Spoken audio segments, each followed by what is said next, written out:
사도신경으로 우리 믿음을 함께 고백하심으로 7월 25일 목요일 새벽 예배를 하나님 앞에 드리겠습니다.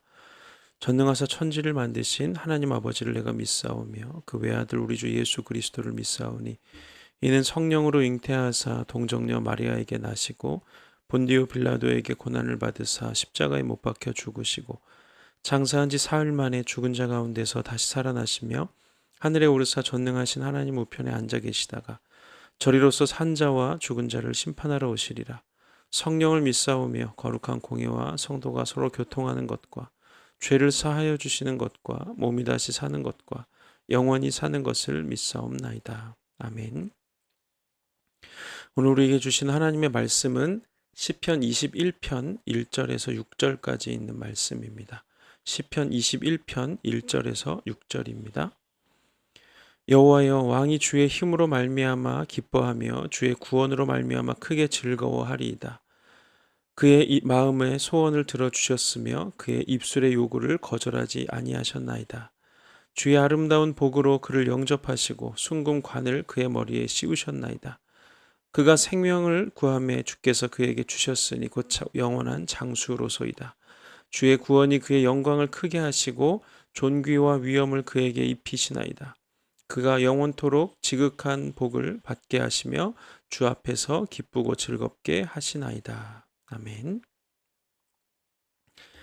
오늘은 하나님께서 왕에게 행하신 일이라는 제목으로 시편 21편 앞부분의 말씀을 함께 나누도록 하겠습니다. 시편 20편을 어저께와 또 그저께 나누면서 이 시편 20편은 전쟁을 앞두고 승리를 간구하는 이 시라고 했고, 또 시편 21편은 승리하고 돌아와서 하나님께 올려드리는 감사의 찬양을 그런 기록한 시라고 말씀을 드렸었죠.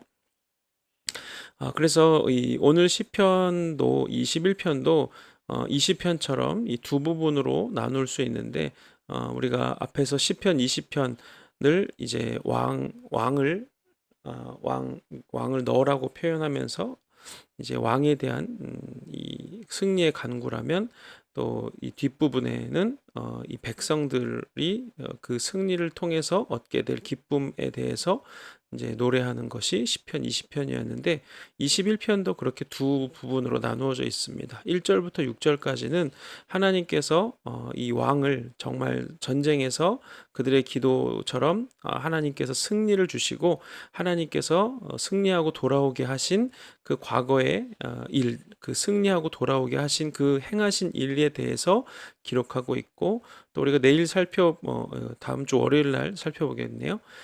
이제 살펴볼 7절부터 마지막 절까지는 앞으로 하나님께서 또 왕에게 행하실 일들에 대해서 노래하고 있습니다. 그래서 앞부분은 승리에 대한 감사의 찬양이라고 한다면, 뒷부분은 하나님께서 앞으로 행하실 일에 대한 믿음과 기대를 기록했다고 할 수 있죠. 그래서 시편 21편의 시작은 왕이 하나님을 찬양하는 것으로 시작을 해서 이제 마지막 시편 20편도 이제 왕이 하나님을 찬양하는 걸로 시작해서 마지막은 백성들이 하나님을 찬양하는 것으로 끝나는데, 이 20편과 비슷한 구조를 가진 것이 21편이라고 할 수 있습니다. 그래서 전쟁에서 승리하고 돌아온 왕은 전쟁에서 이긴 것 때문에 기뻐하는 것이 아니고, 승리하게 하신 하나님으로 인해서 오늘 1절에 보니까 기뻐하고 있죠. 그래서 우리의 참된 기쁨과 영원한 즐거움은 오직 하나님께만 있다는 것을 우리에게 상기시켜 줍니다. 이 세상의 기쁨과 즐거움은 잠시뿐이죠. 우리가 아무리 기쁘고 좋은 일이 있더라도 그것은 잠시뿐입니다. 전쟁의 승리도 그때뿐이지만 또 언젠가는 패배할 수도 있습니다. 세상이 주는 즐거움과 기쁨은 그처럼 금세 허탈함과 또 더 큰 기쁨에 대한 목마름을 가져올 뿐이죠. 그러나 하나님 안에서 누리는 기쁨과 영원한 기쁨과 즐거움은 영원하고 변함이 없습니다. 승리로 인해서 기뻐하는 것과 승리를 주신 하나님을 기뻐하는 것은 엄청난 차이가 있는 것이죠. 우리는 우리의 기쁨의 이유가 어디에 있는지, 내가 언제 기쁜지, 무엇 때문에 기쁜지에 대해서 우리 자신의 생각을 잘 돌아보아야 합니다. 느헤미야 8장에 보면 이런 말씀이 있습니다. 느헤미야 8장 10절에 느헤미야가 또 그들에게 이르기를 너희는 가서 살진 것을 먹고 단 것을 마시되 준비하지 못한 자에게는 나누어 주라. 이날은 우리의 주의 성일이니 근심하지 말라. 여호와로 인하여 기뻐하는 것이 너희의 힘이니라. 이렇게 느헤미야가 백성들에게 당부를 하죠. 하나님께서 승리를 주셨기 때문에 기뻐하시는 것이 아니라 하나님을 기뻐하는 것이 우리의 힘이기 때문에 그 힘으로 승리를 얻게 하시는 것입니다. 그래서 믿음은 항상 우선순위를 바로 두는 것이 중요합니다. 모든 일에, 모든 것에 이 가장 우선에 하나님을 두어야 한다는 것이죠. 우리가 우리의 삶의 목적과 이유와 기쁨을 하나님께 둘 때 하나님께서는 그 기쁨에 그로 인하여서 우리에게 힘을 주시고 우리가 항상 승리하게 하시는 분이 하나님이시라는 사실을 우리는 항상 기억해야 한다는 것입니다. 그리고 이어지는 2절에서 이제 전쟁에 나가기 전에 왕의 마음에 소원을 들어주셨다는 것에 대해서 이 백성들이 감사하고 있죠. 그의 마음의 소원을 들어주셨으며 그의 입술의 요구를 거절하지 않았다. 이렇게 말씀하고 있습니다. 앞서 20장에서 이 마음의 소원대로 허락하시고 모든 계획을 이루어 주시기를 원한다고 기도를 했었는데 그 기도가 응답이 된 것이죠. 그의 마음의 소원을 들어주셨고 입술의 요구를 거절하지 않으심으로 인해서 하나님께서 왕의 기도에 응답하셨음을 감사하며 기도하고 노래하고 있는 것입니다. 하나님께서 다윗의 마음의 소원대로 또 그의 입술의 요구를 거절하지 않으신 이유는 다윗이 그 마음의 소원이 하나님의 뜻에 온전히 합당한 것들을 구했기 때문이죠. 앞에서도 나누었던 것처럼 기도가 늘 응답되고 우리의 마음과 소원이 계획대로 하나님께서 일하시는 것에 맞춰져 있으면 그 기도가 응답될 수밖에 없다고 말씀을 드렸습니다. 하나님이 나에게 맞춰주시기 때문이 아니라 내가 하나님의 마음을 알고 그 뜻에 맞추어서 구하기 때문에 그 일은 응답될 수밖에 없다는 것이죠. 이것이 세상을 살아가는 가장 지혜로운 방법입니다. 하나님께서 약속하시고 하나님께서 말씀하신 것을 품고 그것을 내 생각과 내 계획과 내 소원으로 두고 그것을 따라 살아가게 될 때 우리는 항상 승리하게 되고 항상 하나님의 마음과 뜻을 따라서 살아가는 그런 삶을 살게 되는 것입니다. 그렇게 살아가는 것이 진정한 형통을 누리는 삶이라고 성경은 우리에게 가르치고 있는 것입니다. 이어지는 3절에서 백성들이 이렇게 기록합니다. 주의 아름다운 복으로 그를 영접하시고 순금관을 그의 머리에 씌우셨나이다. 전쟁에 나갔다가 돌아오는 왕들은 적군의 왕의 머리에서 그 왕관을 빼앗아 쓰고 또 온 백성들의 환영을 받으며 개선 행렬을 펼치면서 돌아옵니다. 그러나 이스라엘의 전쟁은 오로지 하나님께 속한 것입니다. 개선 장군을 맞이하는 것은 백성들이 아니라 전쟁을 승리로 이끄신 하나님이시고 또 개선 장군의 머리에 쓴 왕관은 적군의 왕에게서 강제로 빼앗아 쓴 왕관이 아니라 하나님께서 왕에게 씌워주시는 순금관이라고 백성들이 노래하고 있는 것이죠. 이것은 다윗이 임한 전쟁, 다윗이 참여한 전쟁이 하나님의 약속에 합당하고 그 뜻을 이루는 일이었다는 것을 증명해 주는 것입니다. 전쟁에서 승리했어도 하나님께서 그 전쟁을 허락하신 것이 아니고 하나님께서 승리의 관을 씌워주시지 않는다면 그 전쟁은 단순히 자기의 힘과 권력을 과시하기 위해서 일으킨 그런 아주 참혹한 일이 될 뿐이라는 것입니다. 하나님께서는 그렇게 자기의 힘과 권력을 과시하기 위해서 폭군으로 일으킨 전쟁에 대해서는 반드시 그 핏값을 찾으시는 분이시라고 성경은 우리에게 가르칩니다. 사무엘상 21장 1절에 보면 이런 말씀이 있습니다. 다윗이 말씀을 잘못 제가 적었네요. 사무엘 하인 것 같은데 제가 다시 그 말씀을 읽어 드리겠습니다. 다윗 시대에 해를 거듭하여 3년 기근이 있으므로 다윗이 여호와 앞에 간구하매 여호와께서 이르시되 이는 사울과 피를 흘린 그의 집으로 말미암음이니 그가 기브온 사람들을 죽였음이니라 하시니라. 사무엘 하 21장에 있는 말씀입니다. 다윗 시대에 3년 동안 기근이 있었는데 그 이유가 무엇이었냐 하면 사울 왕이 기브온 사람들의 무고한 피를 흘린 일 때문이라고 성경이 기록하고 있습니다. 이 일을 해결하기 위해서 이 기근을 해결하기 위한 방법으로 이 기브온 사람들은 사울의 아들 7명을 내어달라고 하고 그들을 죽여서 목을 매달겠다고 그렇게 이야기합니다. 다윗은 그 일을 허락하고 그렇게 했을 때 실제로 이스라엘의 기근이 멈추게 되는 일이 있게 되죠. 사울이 이 기브온 사람들을 죽인 일들은 이 사울이 자기의 입지를 굳히기 위해서 민족주의자들 그러니까 지금으로 말하면 인종 차별주의자 이렇게 말할까요? 자기 유대인들이 아닌 사람들을 멸시하는 그런 민족주의자들로부터 지지를 얻고자 여호수아 시대에 여호수아를 속여서 이렇게 이스라엘과 인연을 맺었던 그 기브온 사람들, 그 사람들을 축출해서 그 사람들을 죽인 거예요. 그래서 분명히 하나님께서 기브온 사람들은 이스라엘 백성들 중에 살도록 허락을 하셨는데 사울이 자기의 그런 입지를 위해서 억울한 사람들의 피를 흘리게 했을 때 그 피의 값은 한참이 지난 후에도 하나님께서 기억하시고 갚아주시는 일이 벌어지게 되는 것이죠. 이렇게 하나님께서는 무고한 피에 대해서 절대 용납하시거나 그것을 허용하시는 분이 아니십니다.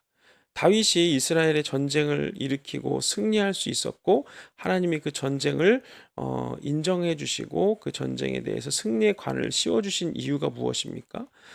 가나안 땅에 대한 심판을 다윗을 통해서 하나님께서 행하신 것이죠. 가나안의 그 죄악, 음란과 또 우상 숭배와 이런 것들이 정말 극에 달해서 심판하지 않으실 수 없을 때 하나님이 다윗을 통해서 그 가나안 땅을 심판하신 것입니다. 그래서 그 전쟁은 다윗이 자기의 정욕이나 자기의 입지를 위해서 벌린 전쟁이 아니고 자기가 땅을 더 차지하기 위해서 벌인 전쟁이 아니고 가나안 땅에 대한 심판을 하나님께서 하신 거기 때문에 하나님의 뜻에 합당하고 또 하나님이 그 전쟁을 허락하시고 승리의 관을 씌워주시는 것이었죠. 그래서 이 무고한 피를 흘린 것은 절대 하나님께서 용납해 주시지 않는다는 사실을 우리는 기억해야 한다는 것입니다. 예수님께서 십자가에 못 박히실 때 예수님을 고발하는 유대인들이 있었습니다. 그때 그 유대인들을 향해서 우리가 사도신경에 고백하는 본디오 빌라도가 뭐라고 외칩니까? 마태복음에 보면 27장에 빌라도가 아무 성과도 없이 도리어 밀란이 나려는 것을 보고 물을 가져다가 무리 앞에서 손을 씻으며 이르되 이 사람의 피에 대하여 나는 무죄하니 너희가 당하라. 이렇게 빌라도가 유대인들, 그 죄가 없는 유대인, 예수님을 아무리 찾아도 죄가 없으니까 나는 모르겠다. 나는 이거를 모르겠으니까 너희가 당하라. 그렇게 빌라도가 이야기를 할 때 유대인들이 뭐라고 외칩니까? 백성이 다 대답하여 이르되 그 피를 우리와 우리 자손에게 돌릴지어다. 이렇게 무서운 대답을 합니다. 그들이 정욕과 죄와 정욕의 눈이 멀어서 자기 자손의 미래를 빼앗아 버린 것이죠. 실제로 이 유대인들의 이 고백으로 인하여서 유대인들은 2000년 동안이나 나라를 빼앗기고 돌아다녀야 하는 신세로 살아야 했습니다. 그리고 세계 2차 대전 같은 경우에는 히틀러로 인해서 정말 엄청난 이 학살을 당하는 그런 무서운 역사를 우리는 세계사 속에서 보고 있습니다. 하나님의 아들을 강제로 십자가에 못 박은 그 어마어마한 피해 값을 하나님께서는 결코 잊지 않으시고 2000년이라는 세월을 통해서 갚으신 것이죠. 이렇게 하나님은 공의로우신 분이심을 우리는 반드시 기억해야 한다는 것입니다. 다윗이 전쟁을 치른 것은 하나님께서 치르게 하신 전쟁이기 때문에 하나님께서 그의 생명을 보호해 주실 뿐 아니라 또 그가 영광을 얻게 하셨고 그 승리로 인해서 하나님 앞에서 그 왕이 즐거워하고 기뻐하고 있다고 이제 4절에서 6절에서 그렇게 노래를 하고 있는데, 이렇게 우리가 전쟁에서 승리하고 돌아온 왕을 위해서 백성들이 하나님께 올려드리는 그 찬양의 감사의 노래를 통해서 우리가 치러야 하는 전쟁이 어떤 것인지에 대해서 우리는 분명하게 깨닫게 됩니다. 에베소서에 보면 우리의 전쟁은 혈과 육에 속한 것이 아니라 이 세상의 주관자인 마귀와의 전쟁이라는 것을 밝히고 있죠. 이 마귀와의 전쟁은 이미 예수님께서 사망을 생명으로 이기시고 우리에게 승리를 주시고 이 마귀의 운명은 지옥에 떨어질 운명으로 정해져 있습니다. 그래서 우리의 전쟁의 대상은 너무 분명합니다. 혈과 육에 속한 것이 아니라 악한 마귀에 대한 전쟁임을, 그리고 그 전쟁은 이미 예수님께서 승리하시고 우리가 그 뒤를 따르면 승리를 얻게 되는 전쟁이라고 분명히 성경은 우리에게 가르쳐 줍니다. 그래서 우리가 그 하나님의 방법으로 하나님의 뜻을 따라서 그 마귀와의 영적인 전쟁에 임할 때 우리는 늘 승리할 수밖에 없고 그 승리의 면류관을 받아 쓸 수밖에 없는 것이죠. 그러나 우리는 하나님께서 허락하지 않으신 전쟁을 치르는 일들을 피해야 한다는 것입니다. 성경은 분명히 우리의 전쟁이 혈과 육에 속한 것이 아니다 이렇게 이야기했는데 우리는 너무도 쉽게 우리의 감정과 또 이 혈기와 분노, 정욕 이런 것들로 인해서 우리는 혈과 육의 전쟁을 너무 많이 치르죠. 가깝게는 우리의 가족들과 전쟁을 치르고 또 이웃들과 전쟁을 치르고 우리는 늘 그런 싸움들을 합니다. 영적인 전쟁이 아니라 실제적으로 내 혈과 육을 앞세워서 치르는 전쟁들을 우리는 싸우는 것이죠. 그러나 그런 전쟁은 하나님께서 결코 인정해 주시지 않을 뿐만 아니라 거기에 대한 값을 하나님께서는 반드시 우리에게 물으신다는 것을 우리가 기억해야 한다는 것입니다. 그래서 우리가 회개를 하는 것은 무엇입니까? 우리가 하지 말아야 될 전쟁, 치르지 말아야 될 전쟁을 자꾸 치렀음을 하나님께 인정하고 그에 대한 피값에 대해서 하나님께 회개하고 용서를 구하는 것이 바로 회개입니다. 우리는 우리의 전쟁의 상대와 우리의 목적이 무엇인지 바로 알고 싸울 수 있어야 합니다. 그래야 하나님이 우리의 승리를 인정해 주시고 우리의 전쟁에서 우리를 영접해 주시고 우리에게 승리의 면류관을 씌워 주시고 그래서 하나님께 영광을 돌리는 삶을 살게 하실 것입니다. 오늘 우리가 나눴던 이 시편 21편의 말씀처럼 우리가 다윗이 하나님 편에 서서 늘 전쟁을 했던 것처럼 우리도 우리의 혈과 육이 아니라 영적인 전쟁에서 늘 하나님이 원하시는 전쟁들을 싸우고 승리할 수 있는 우리 부으시는 교회 성도들 되시기를 주님 이름으로 축복합니다. 기도하겠습니다. 하나님 감사합니다. 오늘 시편 21편을 통해서 하나님께서 허락하신 전쟁에 참여한 다윗 왕이 전쟁에 승리하고 돌아올 때 백성들이 하나님께서 행하신 그 전쟁을 찬양하는 그 노래를 우리가 함께 나누었습니다. 다윗은 항상 하나님 편에 서서 하나님의 뜻을 이루고 하나님이 허락하신 전쟁을 치른 그런 장수였습니다. 하나님 백성들은 그 사실을 알고 하나님께 모든 영광을 돌리고 하나님을 기뻐하는 것이 우리의 힘임을 고백하고 있습니다. 하나님, 우리도 날마다 이런 영적 전쟁터에서 살아가고 있습니다. 우리의 전쟁이 분명 혈과 육에 속한 것이 아닐진데 우리는 우리의 혈과 육을 내세워 이 하나님께서 허락하지 않으시는 전쟁들을 너무 많이 치를 때가 많습니다. 하나님은 분명히 잘못된 전쟁에 대한 피값을 우리에게 물으시는 분이신데 하나님, 우리가 더 이상 하나님이 허락하지 않으시는 전쟁에 참여하지 않게 하시고 그런 하나님께서 용납하지 않으시고 원치 않으시는 전쟁에 무고한 피를 흘리는 어리석음을 범하지 않도록 주님께서 우리의 발걸음과 우리의 입술과 우리의 생각을 지켜주시옵소서. 우리는 날마다 우리에게 속한 영적인 혈과 육이 아니라 공중의 권세를 잡은 악한 마귀를 대적해서 예수님이 승리하신 그 승리를 따라서 우리도 승리하는 자들로 살아갈 수 있도록 우리와 함께 늘 동행하여 주시옵소서. 이제는 우리 구주 예수 그리스도의 은혜와 하나님 아버지의 사랑과 성령의 교통하심이 하나님께서 허락하시는 전쟁이 무엇인지 또 우리를 승리하게 하시는 하나님이 어떤 분이신지를 분명히 알고 하나님께서 허락하시는 전쟁에 참여하여서 늘 하나님께로부터 승리의 관을 얻어쓰기로 결단하는 우리 모든 부으시는 교회 성도들 머리 위에 이제로부터 영원토록 함께 하시기를 간절히 축원하옵나이다. 아멘. 감사합니다. 오늘은 목요일입니다. 저녁에 또 우리가 함께 예배하고 또 말씀을 나누는 귀한 날입니다. 오늘 함께 저녁에 예배에 참여해서 하나님 앞에 영광을 돌릴 수 있기를 바랍니다. 오늘 저녁에 뵙도록 하겠습니다. 감사합니다.